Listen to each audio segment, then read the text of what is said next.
One of the discussions had was around geopolitics and the so-called New World Order, with specific reference to mining in Africa. Speakers raised their concerns about what's been termed as resource nationalism among a number of African countries, which speaks to the drive among them to not just extract and export raw materials, but to have them beneficiated to create more value for their local economies in the process.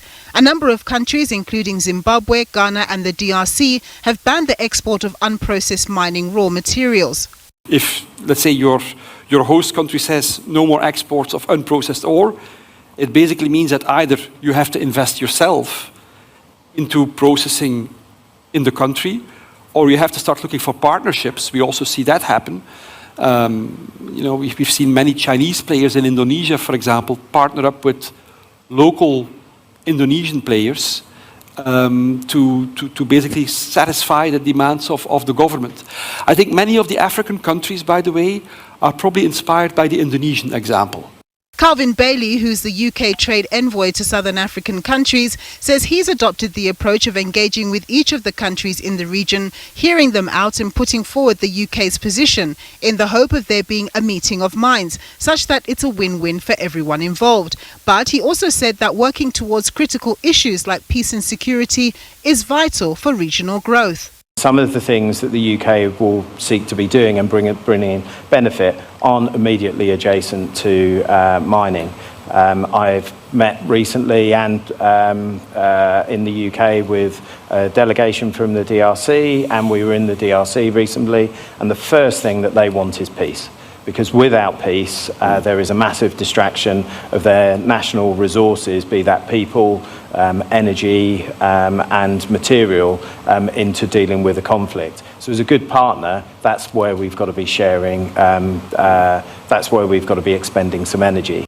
Analyst Ronak Gopaldas says that African governments need to understand their bargaining position with potential investors, given that they're competing with other jurisdictions. He also said that in order for mining companies to be successful in African jurisdictions, nurturing trust among their partners is critical to ensure a sustainable endeavour. Social contracts are very important. From the perspective of governments, I think understand your bargaining power and your leverage. Don't overplay your hand. Think long-term rather than short-term. Don't be opportunistic. Think in terms of partnerships. From the perspective of mines, again, it's about trust. It's about building value with governments and communities and creating these environments where you can build the infrastructure, you can create jobs, look after the local communities, because that means you've got a sustainable runway. And then finally, from the perspective of investors, it's not just geology, it's geopolitics as well. You need to understand corporate foreign policy. You need to understand that, the resource mix matters. And again, it comes down to trust and partnerships and how you build these. Dr. Lauren Johnston, who's a foremost expert in China's trade relations with Africa, who's based at the University of Sydney in Australia, says that it's adopted the Hunan model. This is China's evolving approach to economic and trade cooperation with Africa. This as it partners with African nations in infrastructure, agriculture and technology, among other areas. Johnston says China investing in Africa enables it to worry less about its trade relations with the United States and other Western countries. So South Africa, Namibia, Tanzania, Mozambique and Zimbabwe. These are all countries governed by liberation movements. Yes, and therefore China has this background of quite close political ties, and a school, they've literally got a party leadership school just outside of Tanzania, where they bring all these leaders, and for all we know, they bring the mining ministers to this school, once a year or something, to have a dialogue on how they're going to develop the region.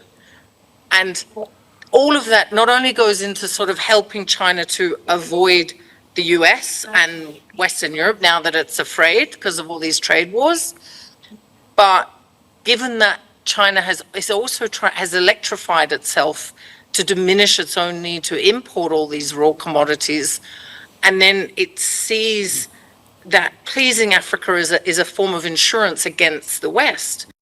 Johnson says with China's middle class growing, there's a diminishing acceptance for the dirty resource-intensive industry that came with the high levels of pollution that China was once known for, and says while China's investment in African nations will go some way in helping them grow their economies, with all the socio-economic benefits that will come with that, Their greater industrialization in the process, including the beneficiation of mineral resources, will mean their societies taking on a greater burden of pollution and the consequences that come with it. Nompumelo Siziba, SABC News, Johannesburg.